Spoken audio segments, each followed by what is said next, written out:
Paspor Indonesia memerlukan pemeriksaan tambahan. Di sebuah bandara internasional di Tiongkok, entah mengapa mereka memberlakukan prosedur imigrasi dan permintaan dokumen tambahan yang ketat hanya untuk orang Indonesia. Sebenarnya apa yang sedang terjadi? Mari kita mulai cerita hari ini. Halo, nama saya Wei, counter pemeriksaan imigrasi di Bandara Internasional Ibu Kota Beijing. Ini adalah tempat kerja saya.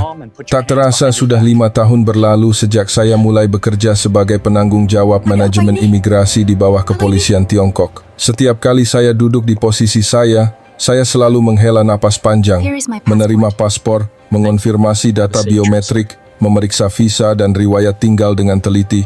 Itu adalah pekerjaan saya sehari-hari. Bagi para pelancong, ini mungkin momen yang menegangkan, tetapi bagi saya, ini hanyalah pekerjaan yang berulang setiap hari. Terutama belakangan ini, ketika pemeriksaan imigrasi diperketat, pekerjaan menjadi semakin berat. Tiongkok berperan sebagai titik transit bagi imigran ilegal yang datang dari Asia Selatan, Afrika, dan bagian Asia lainnya. Mereka sebagian besar mencoba pindah ke negara-negara maju melalui Tiongkok. Dan untuk mencegah hal ini, pemerintah Tiongkok telah memasang pagar perbatasan yang kokoh dan menerapkan manajemen perbatasan yang ketat sejak krisis pengungsi beberapa tahun lalu. Pemerintah Tiongkok terus memperkuat kebijakan manajemen perbatasan untuk meminimalkan migrasi ilegal, sekaligus membangun sistem untuk menangkap dan mendeportasi imigran ilegal yang telah melintasi perbatasan dengan cepat. Sanksi hukum yang diterapkan pada penduduk ilegal dan pelaku masuk ilegal juga telah diperketat. Namun, tetap saja ada penduduk ilegal yang tak henti-hentinya mencoba masuk ke Tiongkok. Jumlah orang dari Timur Tengah dan Afrika telah berkurang secara signifikan, tetapi kenyataannya adalah jumlah penduduk ilegal dari Asia, terutama dari negara-negara Asia Tenggara, perlahan-lahan meningkat. Hari ini pasti akan menjadi hari yang panjang lagi dengan antrean orang yang mengular. Orang-orang dari berbagai negara, dengan wajah dan latar belakang yang berbeda, berdiri di hadapan saya. Di mata beberapa orang penuh dengan harapan, sementara di wajah yang lain terlihat jelas kecemasan. Membaca ekspresi ini juga telah menjadi bagian dari pekerjaan saya. Tamu pertama adalah seorang pengusaha dari Singapura yang datang ke Tiongkok untuk urusan bisnis. Saya memeriksa dokumennya dan menanyakan beberapa pertanyaan.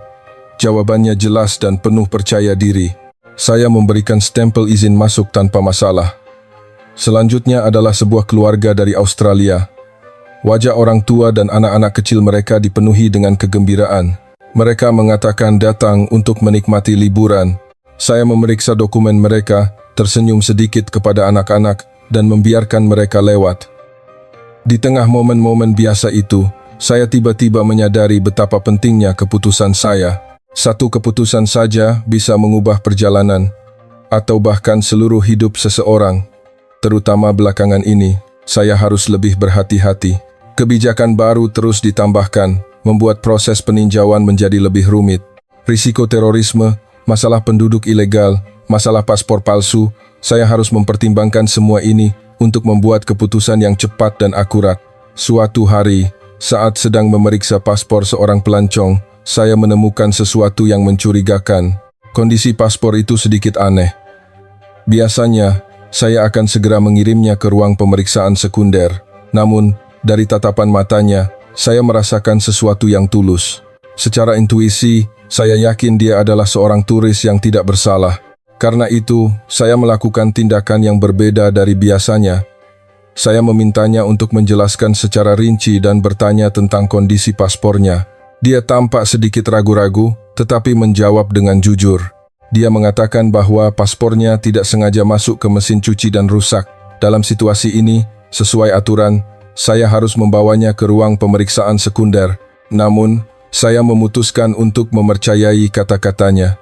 Tentu saja, itu bisa menjadi pilihan yang berisiko. Saya percaya pada sikap tulusnya dan intuisi yang berasal dari pengalaman bertahun-tahun. Hasilnya, keputusan saya benar. Saya baru tahu kemudian, dia adalah seorang pengusaha yang datang ke Tiongkok untuk menghadiri pertemuan bisnis penting. Berkat itu, dia berhasil menandatangani kontrak. Melalui pengalaman ini, saya menyadari sesuatu. Peraturan itu penting, tetapi di dalamnya juga perlu ada penilaian manusia. Tidak semua situasi bisa dinilai hanya dengan standar yang kaku. Saya tahu bahwa terkadang harus percaya pada pengalaman dan intuisi, dan perlu ada pendekatan yang manusiawi. Suatu pagi, saya pergi bekerja seperti biasa, tetapi suasana di kantor terasa berbeda. Rekan-rekan kerja saya berkumpul, mendiskusikan sesuatu dengan wajah serius. Ketika saya mendekat, saya mendengar mereka berbicara tentang masalah penduduk ilegal dari Asia Tenggara. Mereka mengatakan bahwa jumlah penduduk ilegal dari Asia Tenggara belakangan ini melonjak. Banyak kasus masuk dengan tujuan pariwisata atau belajar, tetapi setelah visa berakhir, mereka tetap tinggal secara ilegal. Masalah ini menjadi begitu serius sehingga pemerintah Tiongkok mengeluarkan instruksi untuk memperketat pemeriksaan terhadap para pelancong dari Asia. Pada awalnya, saya berpikir, bisa dimengerti. Saya menganggap itu adalah tindakan yang diperlukan untuk menjaga keamanan dan ketertiban nasional. Namun tak lama kemudian saya mulai merasa tidak nyaman. Karena instruksi ini menuntut penerapan prosedur pemeriksaan yang lebih ketat tidak hanya untuk satu negara, tetapi untuk pelancong dari negara-negara Asia Tenggara lainnya juga. Secara khusus, instruksi terhadap orang Indonesia membuat saya resah. Hanya karena ada beberapa kasus, semua orang Indonesia harus melalui pemeriksaan tambahan. Lebih jauh lagi, kami juga harus mencurigai kemungkinan paspor palsu. Selama ini, pelancong dari Indonesia sebagian besar adalah orang-orang yang jujur dan mematuhi peraturan dengan baik. Namun sekarang saya harus mematuhi instruksi ini. Hati saya terasa berat. Sungguh disayangkan harus menimbulkan kerepotan yang tidak perlu bagi para turis yang tidak bersalah. Namun, saya tidak bisa menentang peraturan negara. Sejak hari itu, setiap kali berhadapan dengan pelancong dari Asia, terutama orang Indonesia, hati saya terasa sakit. Bahkan dengan pelancong Indonesia yang memiliki dokumen lengkap, saya tetap harus mengajukan pertanyaan tambahan dan terkadang harus mengarahkan mereka ke ruang pemeriksaan sekunder. Setiap kali melihat wajah bingung mereka, saya merasa sedih. Pernah ada kejadian seperti ini. Sebuah keluarga Indonesia datang ke konter saya. Wajah antusias anak-anak mereka benar-benar mengesankan. Mereka mengatakan sudah mempersiapkan perjalanan ke Tiongkok ini sejak lama. Sesuai aturan mereka harus menjalani pemeriksaan tambahan dan akhirnya saya harus mengarahkan mereka ke ruang pemeriksaan sekunder. Setelah lebih dari 2 jam pemeriksaan tambahan, mereka terbukti tidak bersalah. Ketika mereka keluar dari ruang pemeriksaan, antusiasme di wajah mereka telah hilang, terutama melihat wajah kecewa anak-anak. Saya benar-benar merasa sangat menderita.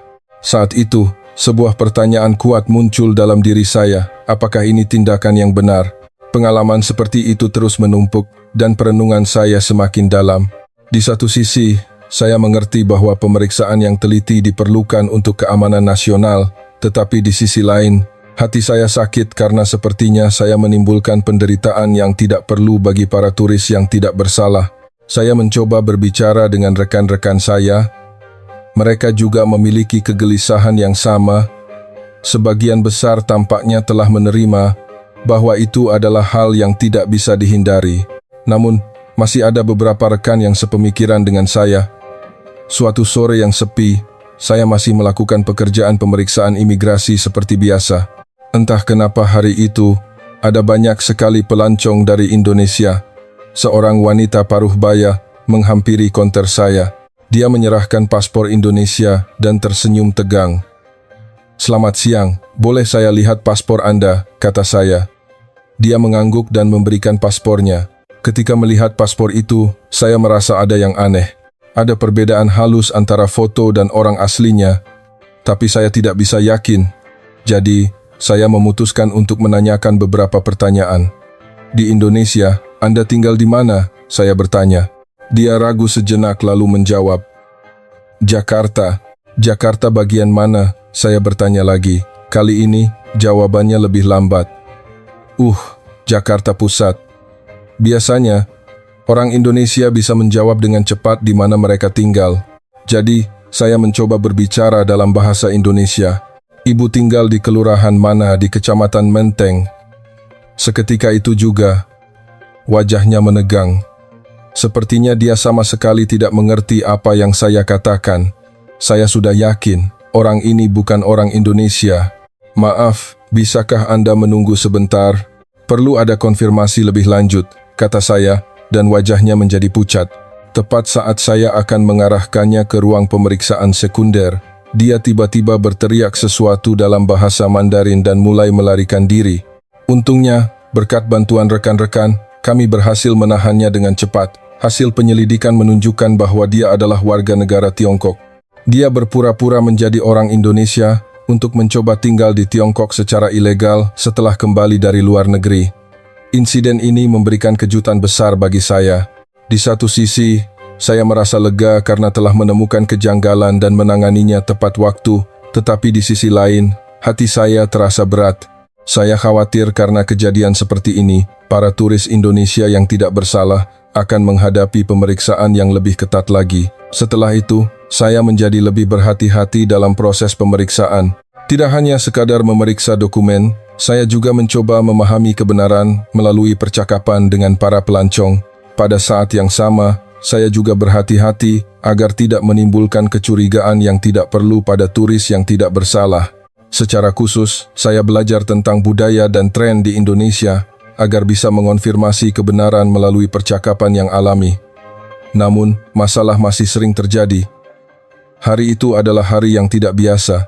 Sejak pagi saya sudah punya firasat buruk, dan itu benar-benar terjadi. Itu adalah hari di mana saya mengalami konflik pertama dengan sebuah keluarga turis berkebangsaan Indonesia. Itu adalah sebuah keluarga dengan 4 orang. Orang tua dan 2 anak yang terlihat seperti siswa sekolah dasar. Pertama kali melihat mereka, saya melihat betapa antusiasnya wajah mereka.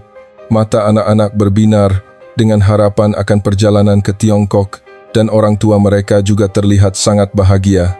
Dokumen mereka sempurna, dan tujuan perjalanan juga jelas. Tetapi saya tidak sengaja mendengar mereka berbicara dalam bahasa Mandarin, dan saya tidak punya pilihan lain selain memutuskan untuk melakukan penyelidikan lebih lanjut. Maaf, saya memerlukan dokumen tambahan.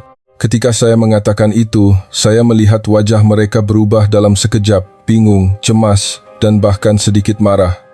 Sang ayah bertanya dalam bahasa Inggris, "Kenapa? Apakah ada masalah dengan dokumen kami?"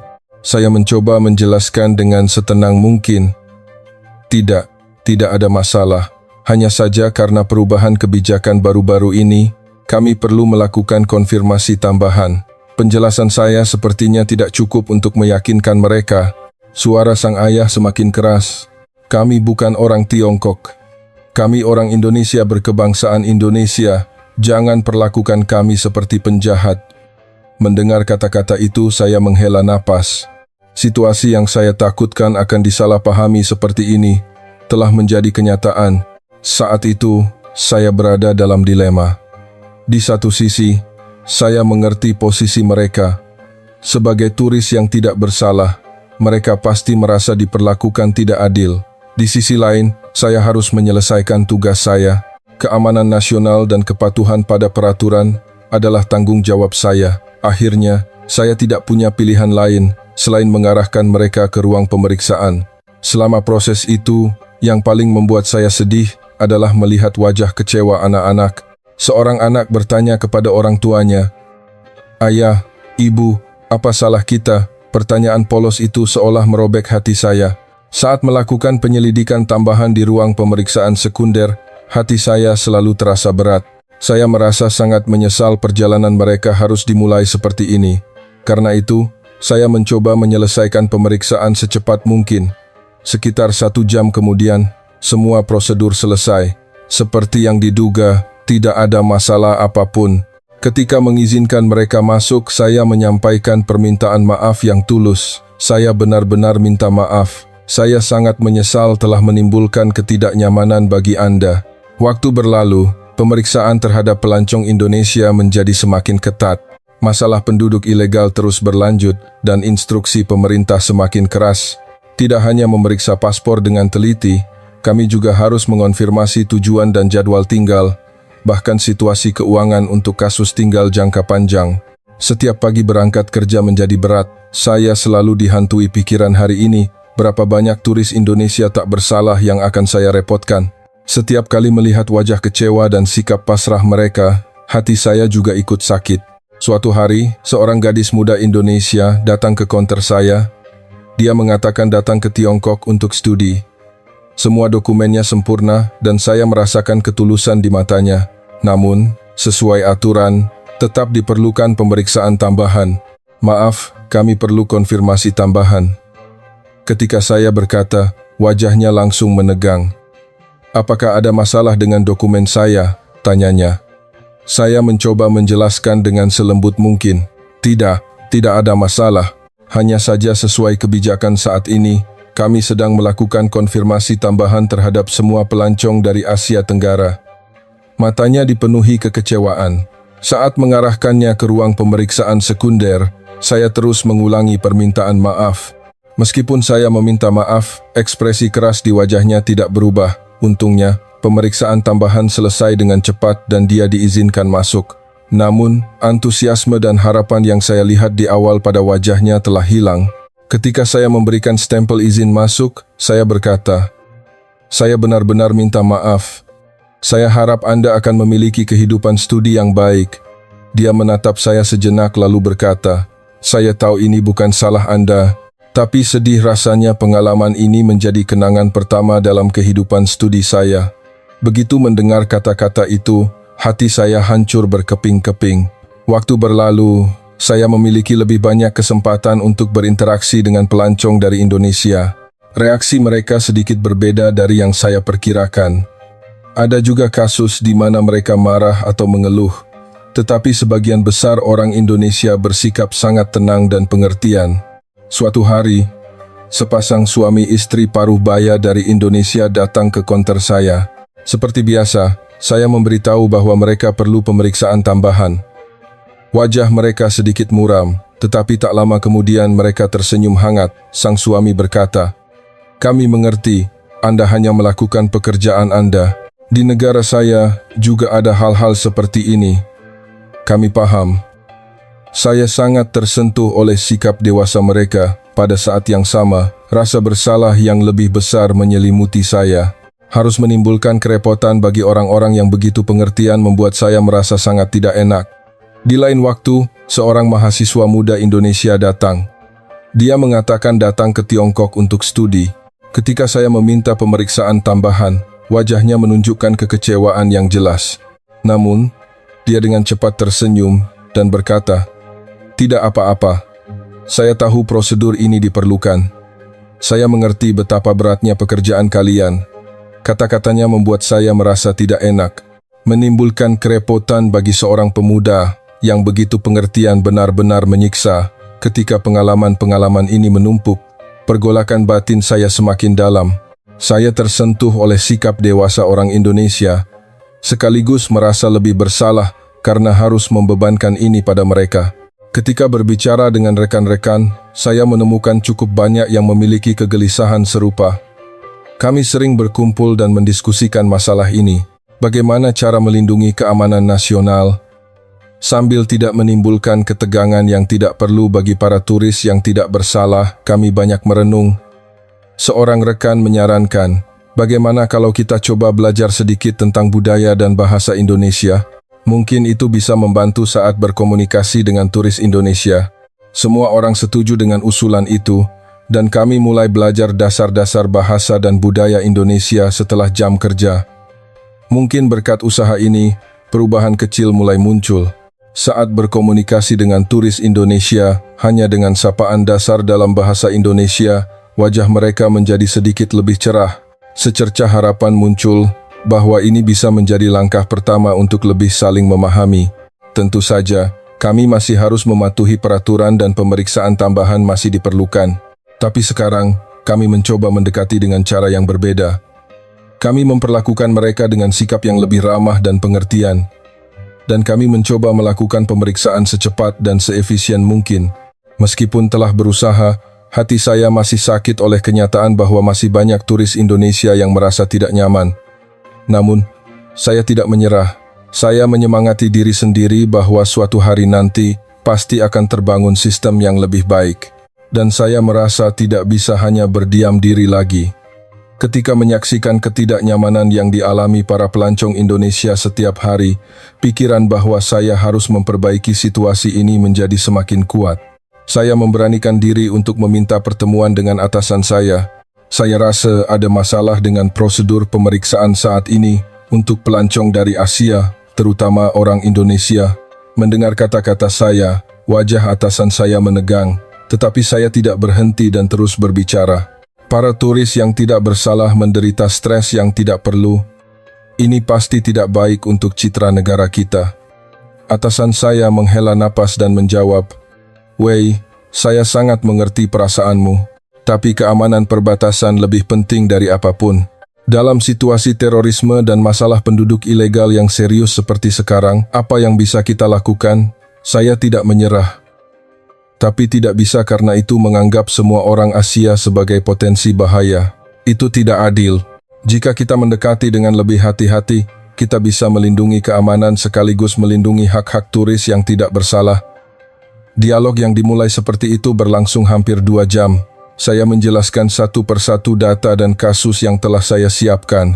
Saya memaparkan secara rinci masalah sistem saat ini dan usulan perbaikan yang saya pikirkan. Atasan saya mendengarkan saya sampai akhir. Dan akhirnya, dia berkata, "Saya sudah mengerti dengan jelas pendapatmu. Tidak mungkin mengubah semuanya secara instan, tapi mari kita coba mulai dari perubahan kecil. Selama sebulan, kita coba operasikan uji coba dengan metode yang kamu usulkan. Bagaimana menurutmu?" Begitu mendengar kata-kata itu, hati saya dipenuhi emosi. Akhirnya, saya mendapatkan kesempatan untuk berubah. Pada saat yang sama, saya juga merasakan tanggung jawab yang besar. Tekanan untuk memanfaatkan kesempatan ini dengan baik menghampiri saya. Ketika proses uji coba dimulai, saya benar-benar bekerja sangat keras. Setiap malam saya tinggal sampai larut untuk menganalisis data dan mencatat secara rinci efektivitas metode pemeriksaan baru. Saya sering rapat dengan rekan-rekan untuk menemukan titik-titik yang perlu diperbaiki. Inti dari metode baru adalah pendekatan yang dipersonalisasi. Tidak hanya menilai berdasarkan kebangsaan, tetapi juga mempertimbangkan secara komprehensif riwayat perjalanan, pekerjaan, dan tujuan kunjungan individu. Khusus untuk pelancong Indonesia, kami mendekati dengan sikap memahami dan menghormati karakteristik budaya mereka. Pada awalnya juga ada banyak kesulitan. Beberapa rekan tidak suka perubahan dan mengeluh bahwa itu membutuhkan lebih banyak waktu dan usaha. Tapi perlahan-lahan, perubahan positif mulai muncul. Sebulan berlalu, saya melaporkan hasilnya di hadapan atasan saya. Datanya sangat jelas. Jumlah pemeriksaan sekunder yang tidak perlu turun lebih dari 30%, dan kepuasan pelancong meningkat lebih dari 50%. Sementara itu, tidak ada satupun masalah keamanan yang terjadi. Sistem pemeriksaan baru telah diterapkan selama beberapa minggu. Tanda-tanda perubahan telah muncul, tetapi masih terlalu dini untuk mengatakan bahwa itu sudah sempurna. Pada suatu hari, saya bertemu dengan seorang pengusaha Indonesia yang akan memberikan pengaruh besar pada hidup saya. Namanya Bapak Budi. Penampilannya sekitar pertengahan 50 keropaan. Dia mengatakan datang berkunjung untuk urusan bisnis dengan sebuah perusahaan otomotif Tiongkok. Pertama kali bertemu dengannya, saya memulai pemeriksaan seperti biasa. Tapi tak lama, saya menyadari dia adalah orang yang istimewa. "Selamat siang, Bapak Budi. Apa tujuan kunjungan Anda ke Tiongkok?" saya bertanya. Dia menjawab dengan bahasa Inggris yang lancar. "Saya datang untuk pertemuan bisnis. Jadwalnya 3 hari. Saya harus menanyakan pertanyaan tambahan sesuai aturan. Maaf, apakah sebelumnya Bapak pernah ke Tiongkok?" Jawabannya sungguh menakjubkan. "Tentu saja, ini adalah kali ke-20 saya datang ke sini. Selama 10 tahun terakhir, setiap tahun saya datang ke Tiongkok untuk urusan bisnis. Saya memeriksa paspornya. Memang ada banyak sekali stempel masuk Tiongkok. Meski begitu, sesuai aturan, saya masih harus melakukan konfirmasi tambahan." "Maaf, kami perlu konfirmasi tambahan. Bisakah Bapak menunggu sebentar?" Reaksinya ketika saya mengatakan itu membuat saya terkejut. "Tentu saja, saya mengerti," katanya sambil tersenyum. "Saya tahu pekerjaan kalian tidak mudah. Itu adalah prosedur yang diperlukan untuk keamanan nasional." Sikap pengertiannya membuat saya sangat tersentuh. Dalam situasi seperti ini, sebagian besar pelancong, biasanya menunjukkan ketidaksenangan atau kekesalan. Tapi Bapak Budi berbeda. Selama proses konfirmasi tambahan, kami mengobrol. Dia menceritakan pengalamannya. Sebenarnya, pertama kali datang ke Tiongkok, saya juga merasa prosedur ini sangat merepotkan. Tapi seiring waktu, saya perlahan-lahan mengerti. Kalian hanya melakukan pekerjaan kalian, dan itu pada akhirnya untuk keselamatan semua orang. Saya sangat bersimpati dengan kata-katanya. Terima kasih banyak Bapak Budi. Andai saja lebih banyak orang bisa mengerti seperti ini. Saat itu, dia mengucapkan kalimat yang penuh makna. Kalian juga perlu lebih fleksibel. Menganggap semua orang Asia sebagai potensi bahaya itu tidak benar. Mendengar kata-kata itu, saya sedikit terdiam. Saya tahu dia benar, tetapi pada saat yang sama saya merasa harus menjelaskan tentang sistem saat ini. Ya, saya mengerti. Sebenarnya, belakangan ini kami juga sedang mencoba memperbaiki sistem, tapi itu tidak semudah yang dibayangkan, kata saya dengan jujur. Saat itu, Bapak Budi tersenyum dan berkata, benar, perubahan selalu sulit. Tapi yang penting adalah kalian berusaha. Usaha itu suatu hari nanti akan menciptakan perubahan besar. Kata-katanya memberi saya banyak sekali keberanian. Saya sekali lagi yakin bahwa pekerjaan yang saya lakukan ini bermakna. Pertemuan dengan Bapak Budi, meskipun singkat, telah meninggalkan pengaruh besar dalam diri saya. Pengertian dan nasihatnya yang mendalam telah membantu saya menentukan dengan lebih jelas jalan yang harus saya tempuh. Setelah pertemuan dengan Bapak Budi, saya semakin termotivasi. Saya merasa bahwa mulai sekarang, tidak hanya sekadar mematuhi peraturan, saya harus menciptakan sistem pemeriksaan yang benar-benar adil dan efisien. Karena itu, saya bersama rekan-rekan memulai sebuah proyek baru. Tujuan kami sangat jelas, menciptakan sistem yang melindungi keamanan nasional, sekaligus tidak menimbulkan ketegangan yang tidak perlu bagi para turis yang tidak bersalah. Itu adalah tugas yang tidak mudah, tetapi kami bekerja dengan penuh semangat. Pertama, kami fokus pada analisis data. Kami menganalisis dengan teliti catatan imigrasi, kasus-kasus tinggal ilegal, dan catatan kejahatan selama beberapa tahun terakhir. Hasilnya, kami menemukan sebuah fakta yang mengejutkan. Penilaian tingkat risiko hanya berdasarkan kebangsaan tidaklah efektif. Berdasarkan penemuan ini, kami menciptakan standar pemeriksaan baru. Itu adalah sistem yang mempertimbangkan secara komprehensif riwayat perjalanan, pekerjaan, dan tujuan kunjungan individu, bukan hanya kebangsaan. Khusus untuk pelancong dari Indonesia, kami mempertimbangkan tingkat kepatuhan hukum yang tinggi dan stabilitas ekonomi mereka. Ketika mulai menerapkan sistem baru, perubahan yang luar biasa terjadi. Jumlah pemeriksaan sekunder yang tidak perlu turun lebih dari 60% dan kepuasan pelancong meningkat. Pada saat yang sama, kasus tinggal ilegal dan kejahatan justru menurun. Usaha kami mulai membuahkan hasil. Perubahan terbesar justru ada pada diri saya sendiri. Saya tidak lagi menjadi petugas pemeriksa yang hanya terikat oleh peraturan, tetapi seolah-olah telah menjadi seorang mediator budaya yang mencoba berkomunikasi dan memahami para pelancong. Contohnya saat saya bertemu seorang mahasiswi muda dari Indonesia. Karena ini pertama kalinya dia ke Tiongkok, wajahnya sangat tegang. Saya tersenyum lembut dan berkata, "Selamat siang, selamat datang di Tiongkok. Semoga kehidupan studi Anda menyenangkan." Matanya membelalak. "Anda fasih berbahasa Indonesia, terima kasih. Saya belajar sedikit, karena saya ingin memahami budaya Indonesia. Hanya dengan percakapan singkat itu, saya bisa merasakan ketegangannya mereda. Perubahan-perubahan kecil seperti itu menumpuk dan menciptakan perbedaan besar.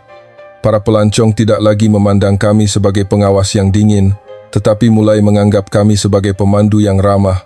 Setiap kali melihat senyum mereka, hati saya juga ikut hangat. Tentu saja, masih ada kesulitan. Beberapa rekan tidak suka perubahan, dan juga ada kekhawatiran dari atasan.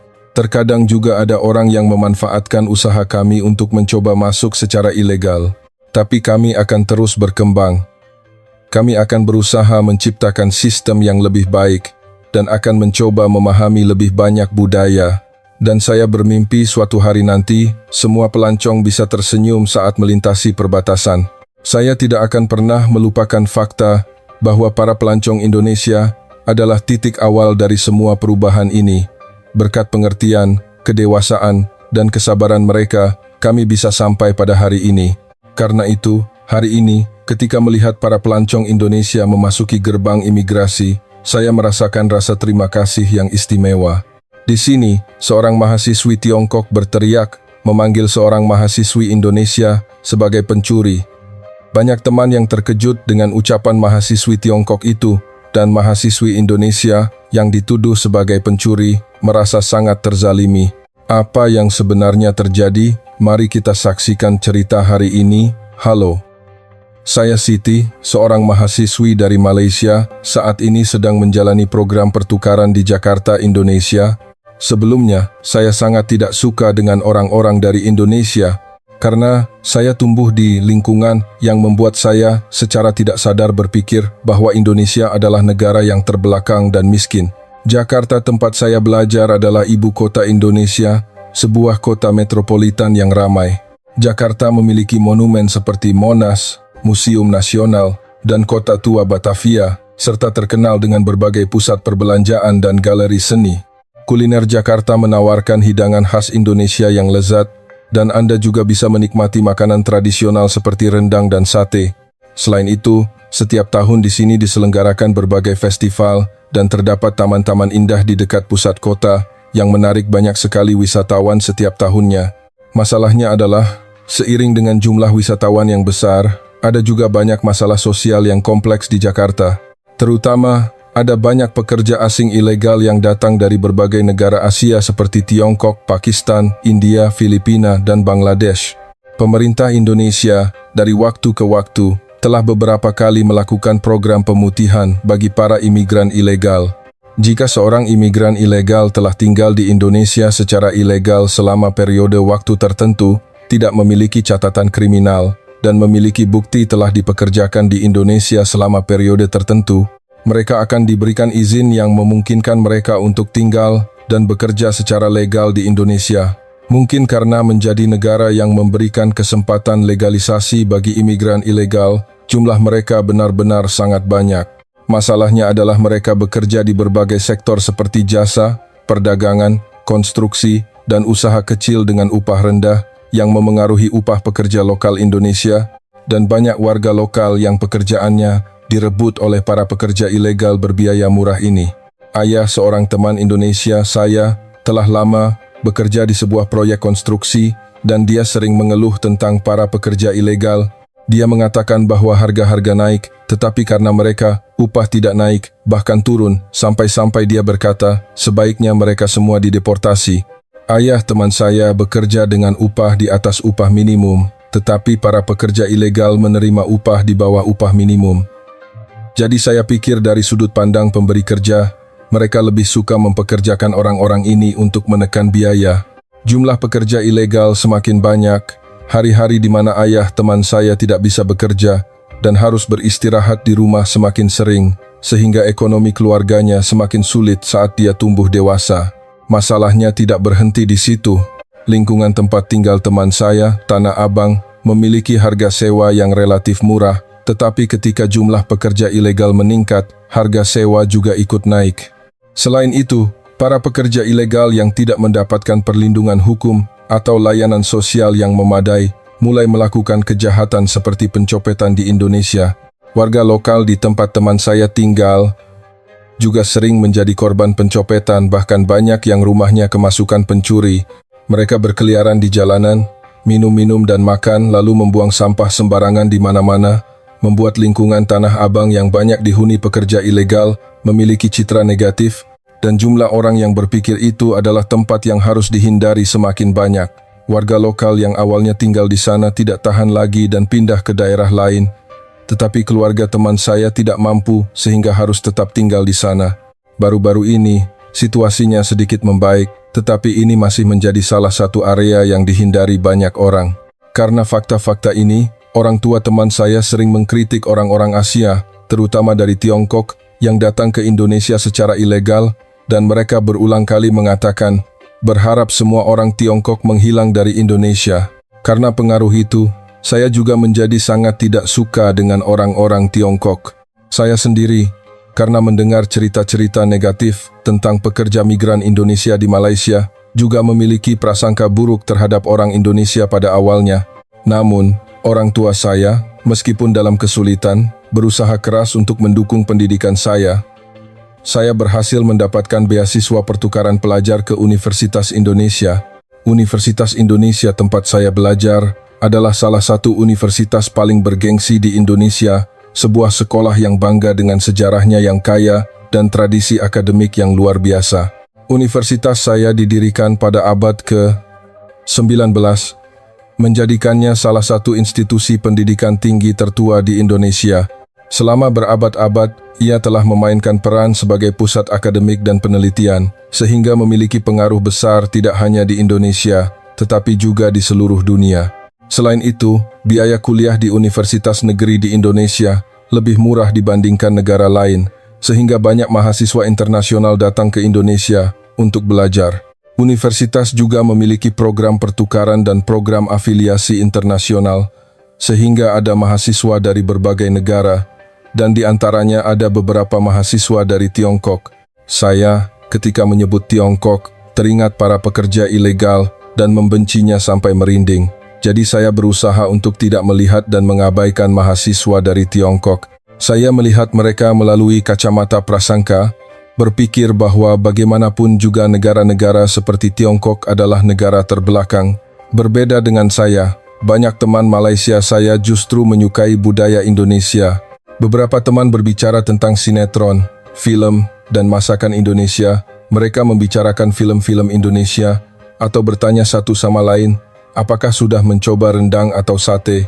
Saya malu, tetapi saya hanya menggunakan ponsel yang sangat tua dan melihat orang tua saya bekerja keras. Saya hanya berpikir bahwa saya harus berhasil, sehingga saya hanya fokus belajar. Jadi sampai saya kuliah, saya belum pernah terpapar budaya Indonesia, dan saat itu saya tidak tahu banyak tentang Indonesia dan tidak tertarik. Selama tahun pertama, saya hanya bergaul dengan teman-teman dari Malaysia dan beberapa teman Eropa. Pada malam hari atau akhir pekan, untuk membantu keluarga, saya bekerja paruh waktu untuk mencari uang, jadi saya tidak punya banyak kesempatan untuk bersosialisasi dengan banyak teman, dan karena memiliki prasangka, saya tidak proaktif mendekati teman-teman dari Indonesia, jadi tentu saja tidak ada kesempatan untuk menjadi akrab.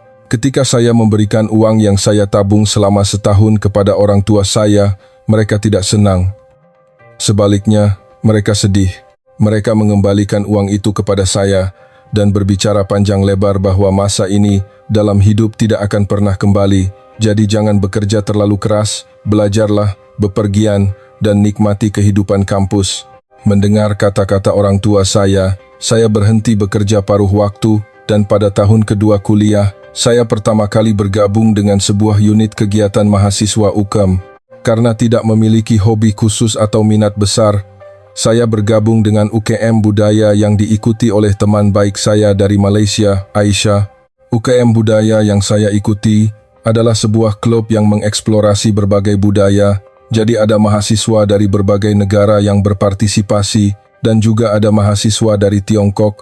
Karena saya bergabung dengan klub terlambat pada awalnya, untuk beradaptasi, saya diam-diam mengamati suasana klub, namun saya menemukan sesuatu yang aneh. Di klub yang saya ikuti, ada mahasiswa dari berbagai negara, dan semua orang rukun. Tetapi di antara mahasiswa dari negara-negara Asia, mahasiswa internasional Tiongkok dan mahasiswa Indonesia tampaknya tidak bisa akur seperti air dan api. Pada awalnya, karena wajah mereka mirip, saya tidak bisa membedakan mana orang Tiongkok dan mana orang Indonesia. Tetapi ketika saya mendengar mereka berbicara dalam bahasa mereka sendiri, saya langsung menyadarinya.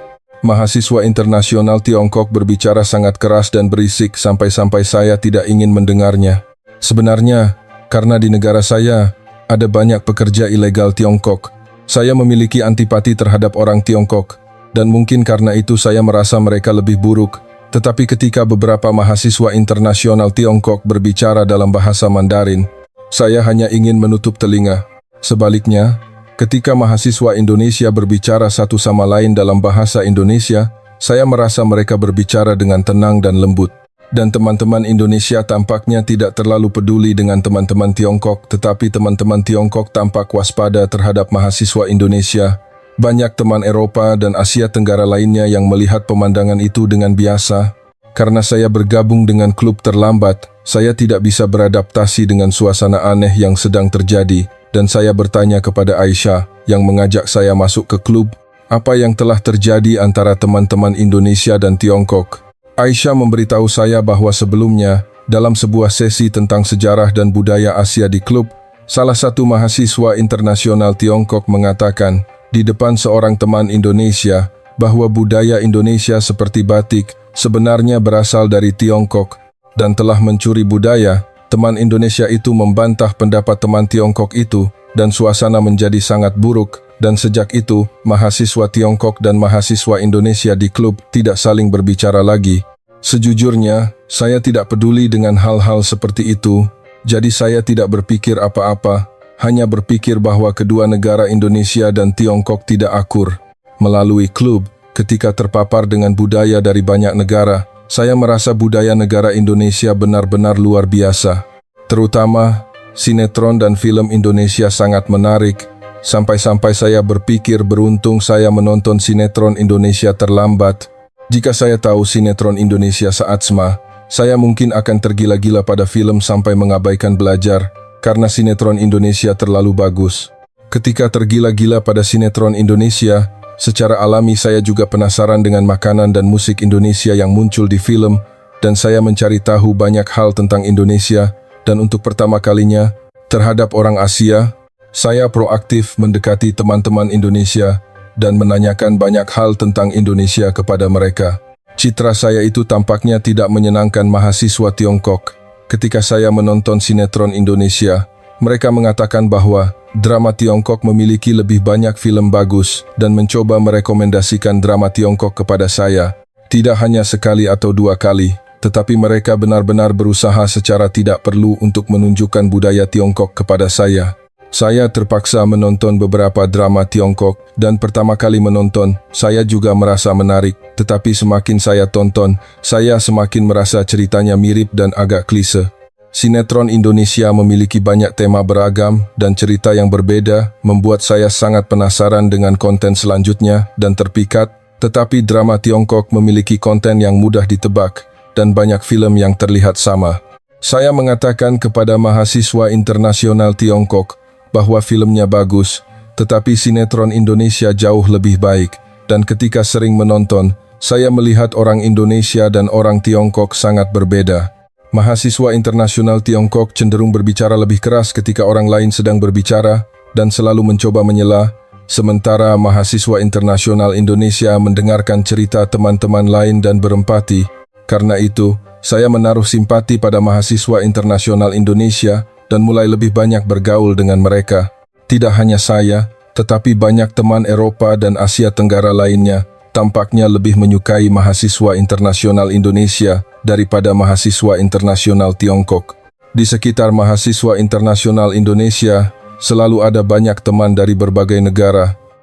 Tetapi mahasiswa internasional Tiongkok sebagian besar hanya berjalan bersama.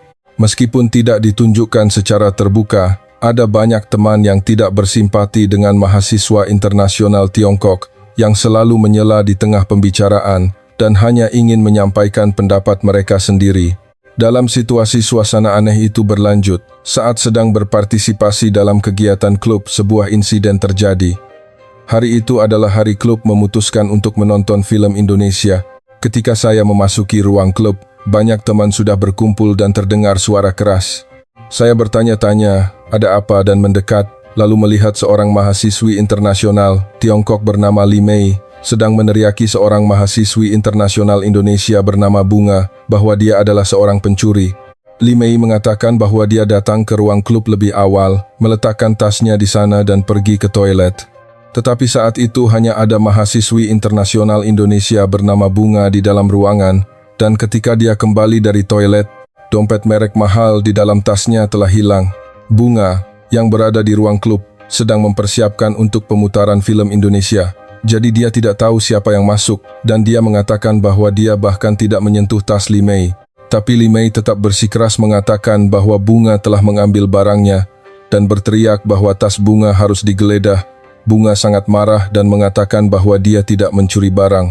Li Mei bahkan mengatakan bahwa Indonesia adalah negara miskin yang ahli dalam pencurian kecil-kecilan dan bahkan melontarkan kata-kata yang merendahkan Indonesia. Bunga benar-benar merasa sangat terzalimi sehingga dia mengeluarkan semua barang dari tasnya dan menunjukkan tidak ada apa-apa. Akhirnya, dompet itu tidak ditemukan dan insiden itu berakhir. Film Indonesia yang rencananya akan ditonton di ruang klub hari itu dibatalkan. Beberapa minggu kemudian, saya menyaksikan sesuatu yang mengejutkan. Hari itu adalah hari saya datang ke sebuah restoran tempat saya pernah bekerja paruh waktu untuk membantu. Tempat saya bekerja adalah tempat yang menjual makanan ringan yang populer di Jakarta. Banyak juga turis yang datang, dan karena dekat dengan kampus, banyak juga mahasiswa yang datang untuk makan sederhana. Saya pernah bekerja di restoran itu selama setahun, jadi saya akrab dengan pemilik dan staf paruh waktu lainnya, dan terkadang jika kekurangan orang, saya juga membantu. Ketika saya hendak masuk ke ruang ganti untuk mengganti pakaian kerja, saya melihat Li Mei yang mengatakan bahwa Bunga telah mencuri dompetnya. Meskipun tidak akrab, karena kami pernah bertemu beberapa kali di klub, saya mendekat untuk menyapa, tetapi saya tertegun. Li Mei sedang bersama beberapa temannya, dan ketika saya datang, saat memesan makanan, dia mengeluarkan dompet yang katanya hilang dari tasnya. Dompet Li Mei berwarna merah menyala dan sangat mencolok. Itu adalah dompet merek yang dibelikan orang tuanya, dan dia pernah memamerkannya di depan saya, jadi saya ingat betul. Saya segera mendekat dan bertanya, apakah dia sudah menemukan dompetnya. Li Mei melihat saya dan terkejut. Dia tergagap dan mengatakan bahwa dia menemukannya di toilet, tetapi pasti Bunga yang mencurinya lalu menyembunyikannya di toilet. Saya terdiam mendengar kata-kata itu. Saya mendengar dengan jelas pertengkaran saat itu. Bunga mengatakan bahwa dia berada di ruang klub untuk mempersiapkan pemutaran film, dan Li Mei berulang kali mengatakan bahwa dia meletakkan tasnya di sana, lalu pergi ke toilet dan dompetnya hilang. Karena harus membantu bekerja, saya hanya berkata, jangan bicara omong kosong lagi, segera minta maaf pada Bunga dan masuk ke ruang ganti untuk berganti pakaian. Beberapa hari kemudian, ada pertemuan klub dan saya datang ke ruang klub. Saya datang sedikit terlambat dan sudah ada banyak teman di sana. Saya segera mencari Li Mei yang saya temui di restoran, dan ketika Li Mei dan saya bertatapan mata, dia menghindari tatapan saya. Saya berteriak di depan teman-teman apakah Li Mei sudah meminta maaf kepada Bunga. Teman-teman tampak bingung dengan ucapan saya dan memperhatikan kami, dan Li Mei berdiri diam di bawah tatapan banyak teman. Mungkin karena banyak teman yang memperhatikan, Li Mei dengan enggan berkata kepada teman lain, bukan kepada Bunga, bahwa dia salah paham. Dia mengatakan bahwa dia telah menemukan dompetnya di toilet dan meminta maaf karena telah membuat keributan. Saya bertanya, bukankah seharusnya dia mengatakannya langsung kepada Bunga dan meminta maaf? Tetapi Li Mei tampaknya tidak mau meminta maaf kepada Bunga sampai mati. Alih-alih meminta maaf, dia mulai mencari-cari alasan. Dia mengatakan bahwa karena hanya ada Bunga sendirian di ruang klub, dalam situasi itu, dia tidak punya pilihan lain selain berpikir bahwa Bunga yang mengambilnya. Dia mengatakan ada kemungkinan Bunga telah mencurinya dan menyembunyikannya untuk diambil nanti, dan karena Indonesia miskin, dia tidak punya pilihan lain selain curiga. Sikap Li Mei membuat saya marah sampai ke puncak. Saya berteriak kepada Li Mei di depan banyak teman, dan bahkan melontarkan kata-kata yang merendahkan Tiongkok. Aku belum pernah ke Indonesia atau Tiongkok, tapi jelas bahwa Indonesia adalah negara yang jauh lebih beradab daripada Tiongkok. Di Malaysia, negara asalku, ada banyak pekerja ilegal dari berbagai negara Asia. Karena itu, aku pernah berpikir bahwa semua negara berkembang di Asia adalah negara miskin. Di antara para pekerja ilegal itu, ada juga banyak yang datang dari negara bernama Tiongkok, dan mereka sebagian besar bekerja dengan upah rendah.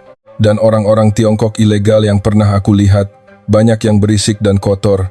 Tapi kau tahu, seumur hidupku, aku belum pernah melihat pekerja ilegal dari Indonesia membuat masalah besar. Apakah karena negara Tiongkok lebih miskin dan tidak bisa ditinggali dibandingkan Malaysia atau Indonesia kita, sehingga mereka harus datang ke negara lain secara ilegal dan bekerja dengan upah rendah?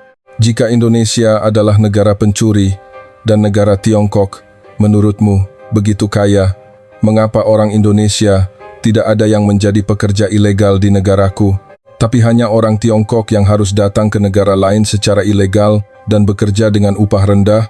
Aku tidak bisa setuju dengan ucapanmu bahwa Indonesia adalah negara pencuri, dan melihatmu, Li Mei, aku benar-benar berpikir bahwa Tiongkoklah negara yang terbelakang.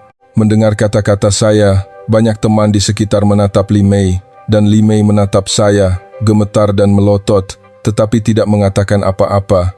Mahasiswa internasional Tiongkok di ruang klub semua melotot ke arah saya, tetapi tidak ada teman yang membantah kata-kata saya.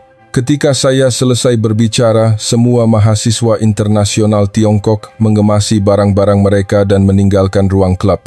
Saya sedikit khawatir bahwa saya telah berlebihan dan merusak suasana klub, tetapi sebaliknya, teman-teman yang tersisa di klub justru lebih senang. Ketika semua mahasiswa internasional Tiongkok pergi, banyak teman yang menghibur bunga, yang telah dituduh sebagai pencuri, dan mengatakan bahwa mereka tertarik pada budaya Indonesia seperti sinetron, film, dan musik. Tetapi karena mahasiswa internasional Tiongkok, mereka tidak bisa menikmatinya dengan nyaman. Bahkan ada teman yang mengatakan bahwa saya telah melakukan hal yang benar, dan saya mendengar sebuah fakta yang mengejutkan, bahwa di Indonesia juga ada banyak pekerja ilegal dari Tiongkok.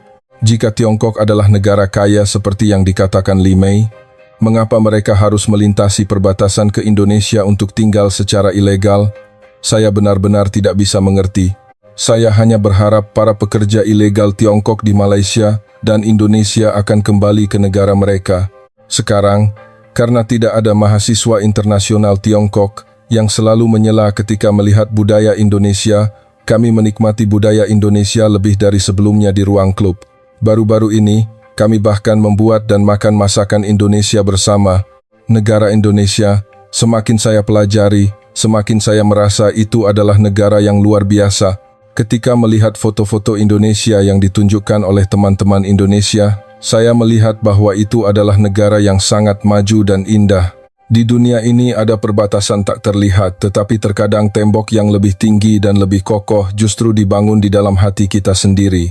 Dua cerita hari ini telah melukiskan momen-momen di mana tembok psikologis itu meleleh secara diam-diam, namun pasti oleh ketulusan dan kejujuran. Petugas imigrasi Wei dari Tiongkok dan mahasiswi Siti dari Malaysia, meskipun dalam keadaan dan beban yang berbeda, keduanya memiliki kesamaan dalam memandang dunia melalui kacamata yang penuh prasangka dan buram. Namun, yang membersihkan kacamata mereka dan menunjukkan kebenaran yang hidup adalah ketulusan yang tak berubah dari orang-orang Indonesia yang datang dari negeri yang jauh. Pertama, mari kita lihat kembali peristiwa di Bandara Tiongkok. Wei harus berjuang antara ketegasan pekerjaannya dan hati nuraninya sebagai manusia. Aturan adalah hal yang tak terpisahkan untuk menjaga ketertiban sosial, tetapi terkadang ia menjadi pisau yang melukai hati orang-orang yang tidak bersalah. Yang membuatnya sedih adalah ketidakberdayaannya saat harus memandang orang lain dengan tatapan curiga dan rasa bersalahnya terhadap para pelancong Indonesia yang tetap menunjukkan senyum dan pengertian. Apakah Anda ingat kata-kata pengusaha bernama Bapak Budi? Perubahan selalu sulit, tapi yang penting adalah kalian berusaha. Meskipun harus menerima perlakuan yang bisa dikatakan tidak adil, namun masih bisa membayangkan posisi pihak lain dan bahkan memberikan kata-kata penyemangat. Sikap dewasa itu bagi Wei bukan hanya kelegaan, tetapi juga kesempatan baginya untuk mendapatkan kembali kebanggaan dan kesadaran akan misi pekerjaannya. Bukan melihat simbol kebangsaan, melainkan melihat manusia di hadapannya. Ketika menyadari pentingnya hal itu, ia bertindak untuk mengubah sistem. Sumber keberaniannya tidak lain adalah martabat yang tenang yang ditinggalkan oleh banyak sekali pelancong Indonesia. Selanjutnya, mari kita renungkan kisah Siti di Jakarta, Indonesia. Dia harus berjuang dengan emosi negatif terhadap Indonesia yang dipupuk dalam lingkungan hidup yang keras.